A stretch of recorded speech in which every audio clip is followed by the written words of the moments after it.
was there any doubt that you would continue in college, like music in college? There was a doubt. Actually, my doubt started early. I couldn't afford to doubt too late.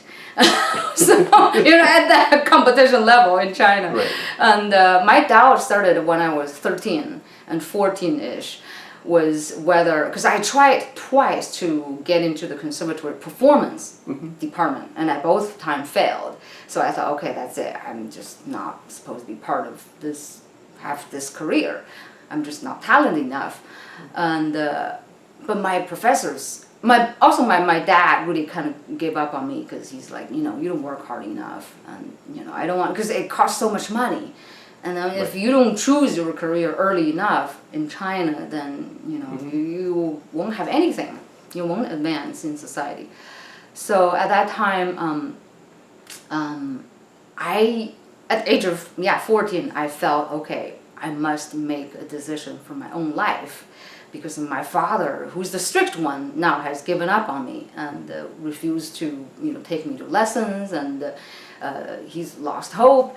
Maybe I need to prove him. Like at that time, it was all about proving him wrong, that I could do this. And my professors also at the time noticed or saw that I had stopped going to lessons. So they really concerned them, and they started calling my mom, because they knew my dad was the one who were like, okay, no more. Yeah. But my mom is the soft one. And so they started calling my mom, said, what is going on? And my mom said, well, it's just it's a scary future. We don't know. We've got to choose a safer one if this music route is so uncertain. And then my professor basically convinced my mom to like, okay, we will not charge you anything. As long as you continue to send Faye to our lessons. And if you have any financial difficulty, I will pay for the other lessons for her, because she must stay. And so my mom got woken up, and I begged my mom. And I said, Mom, give me this one chance. I'll prove you that I'm worth it. At age of 14, and I said, I know Dad thinks that I'm lazy, but I will promise you that I will make it, and I will pay you back the money that you paid for my lessons. So I worked really, really hard for a whole year to prepare to get in the composition department, because my teachers thought that my talent overall is actually more suitable to become a composer rather than just a performer. So but the requirements, the things you have to test to get in as a composition student is so many more. I mean, piano performance, theory, and improvisation composition, and your knowledge about Chinese history and Western classical music. I mean, even to get in. Yeah. And then you have to also, if you get tested to pass that, you have to test like math and history, or all the general courses too. So it was literally like a triple amount of work I had to study. But I think I made up my mind that year. So with that determination, I got in. It was, I guess the professors really saw the right kind of because it wasn't hard for me, because your training, I'm like, that was so easy. I mean, if you have it, you nail it. If you don't have it, it's just not up to how much you study it. It's just either you have it or not. So a lot of those things, and then since then, my life was really changed, and music was. I had so much fun. There was nothing hard for me. There was just since I started the conservatory training, I just been having a good time. So tell us about your training. What was your day like? At the conservatory? Yeah. Ooh, it's it's pretty much all. I would say 70% the subject classes are music. 30% is like regular like English, Chinese literature, Chinese history, or Western history, oral history. So at that time, it was the first time as a Beijing kid that I went to school with mostly non-Beijing kids. because Beijing kids are usually known as lazy, so they can't, you know what I mean? They don't, because they have the best resources in education for the whole country, so they don't have to work so hard to get into the top schools. But for kids from elsewhere, they work like 50 times harder to get in the same school. So I started going to school with those kids, and so they all, it was like a boarding school, and I couldn't do the boarding school because I'm from Beijing. I have a house there, so I would ride my bike from my house to the Prince Gong's Palace at that time, and to get into, the classroom, like ear training usually for an hour, and then take a break. But also you are assigned with a practice room, so you have a 课程表, basically a class calendar. It's designed for you. You don't choose. It's just boom, here's what you're going to be doing.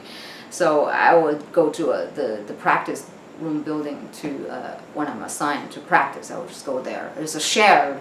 You have to share with 2-3 other students, with like an erhu player or with other, like a singer singing voice major.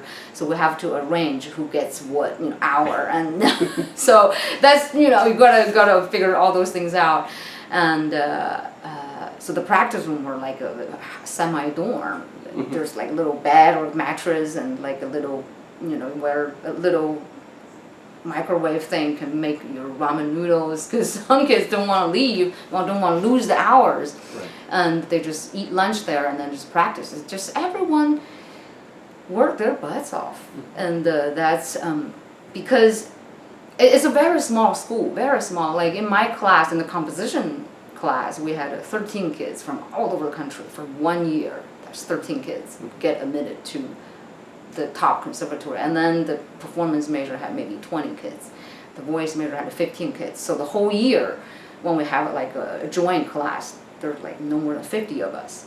We grew up together for like 3 years together. Right. And each year only had like these 50 kids. And then the next year also had like 50-ish kids. So the whole school has, the high school, middle school part is like 300 kids. No, not even 300 kids, like 200-ish. And so everybody knew everybody. And so we just practiced a lot. And every moment, I feel bad for the neighbors who live around the practice building, because, there's like Suona players who were like, the summer is hot. We didn't have AC. You got to open the windows and just blast your horn out on the street. So, it was, after this one have Polaris, the next one have Polaris turn. So it was probably sound like a zoo to the mat zoo to the neighbors. So that's and then we there's also in the high school for the composition kids, we had really the top theory professor of the country who taught us, and he was like nearly 70 years old. We were all 15, so he was so mad at us all the time. Like a grandpa trying to teach the grandchildren music theory. So he was not happy most of the time with us. And we had ear training, we had a solfege, we had a piano, and just a lot of those really the solid music requirement, like a skill that you have to do. And then composition, of course. Our composition professors all taught there were professors from the college body.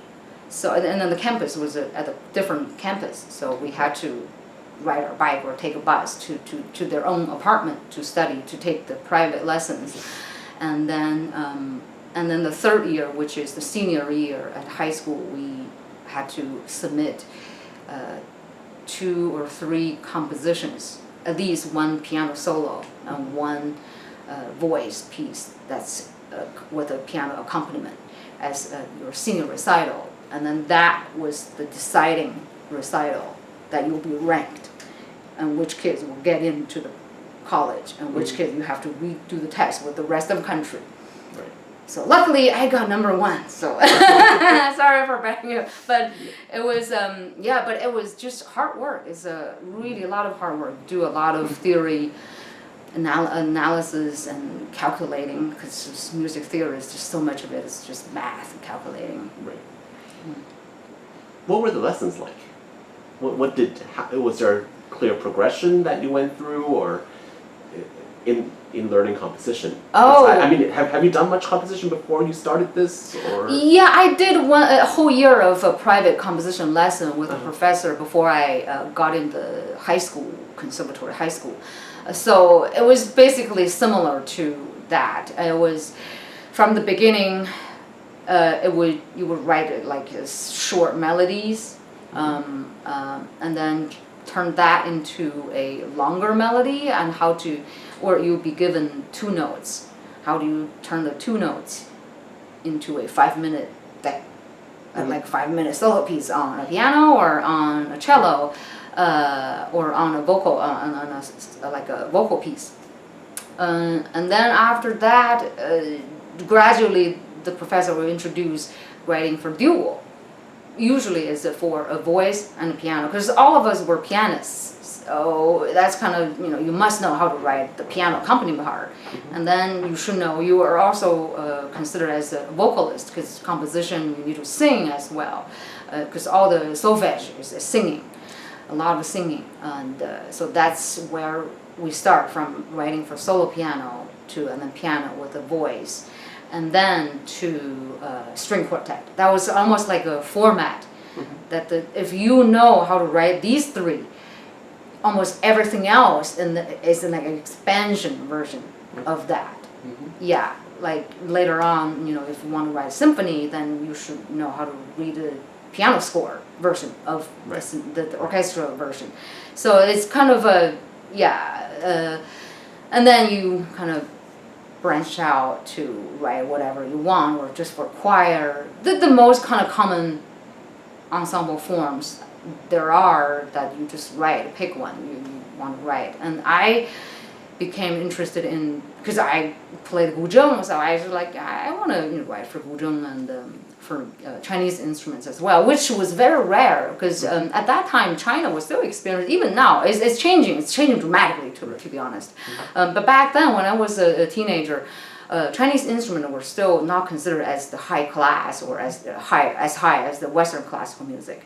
So a lot of students would just stick with piano, violin, and cello, and rather than the Chinese instruments. And but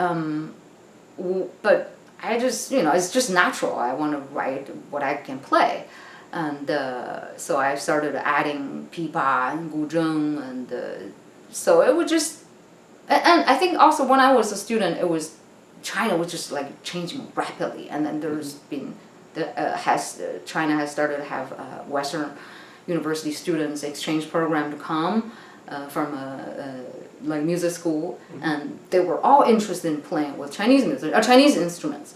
So, and I already had ensemble piece written. We're like, okay, let's play this. So kind of in the international exchange atmosphere, I was like always in the program, because they always were interested in playing this than just a regular Western thing.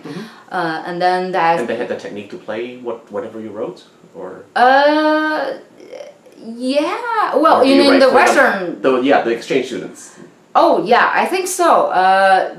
Because they were there for quite a whole week, so they had the time to rehearse, and so yeah, they were okay. Yeah, yeah, they were okay, and but yeah, the Chinese instruments part that I definitely wrote much more advanced, because I know the players. Right. They were my classmates or schoolmates. Who were like, all right, can you do this? I'm gonna throw a bunch, fancy things there. Like, all right, yeah, go ahead. Okay. And then I know them. They're just really top-notch musicians. Yeah, so that's basically. I just kept writing and writing. Yeah. Cool. Yeah. So tell us about college. How's it different? I transferred to the U.S.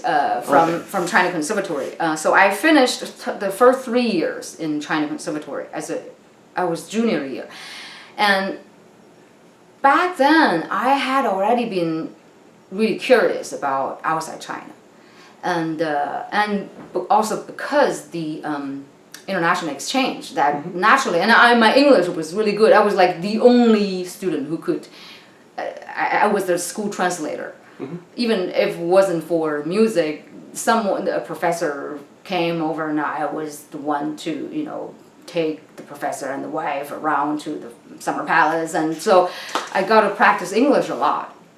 And sorry, I forgot the question. Yeah. So when do you leave? Oh China? yeah, that's right. I left in 2000. Okay. 2000. So it was my third year in college. I had finished my third year in China Conservatory, and I applied at University of North Texas in Denton, and I applied a few, but they gave me the best scholarship, and you know I was a poor student, so I just gotta go where the money is, and I realized when I came to the States that the music schools here are not like the Chinese conservatories. So I would say from my own experience, the Chinese conservatories are just so intense. Like where, you know, like in China, I mean, you know, general course of math, they're like 3 grades ahead of the international level. So it's in every field, in music as well. So like the counterpoint study that I did in high school in China, the Chinese Conservative High School, wasn't introduced, even that part of study, in the States at North Texas until junior year for music major, and from the very simple stuff. But at that time, I had already finished 3 fugues of my own, from 3 voice, 4 voice, and 5 voice fugue. So I basically. But the challenge part wasn't really the music courses in the States. It was all the other stuff, like American government, anthropology, and all the other stuff, English, writing, Can we back up just a bit? Yeah. So you graduated from high school at the conservatory, and then you went into the conservatory. Yeah.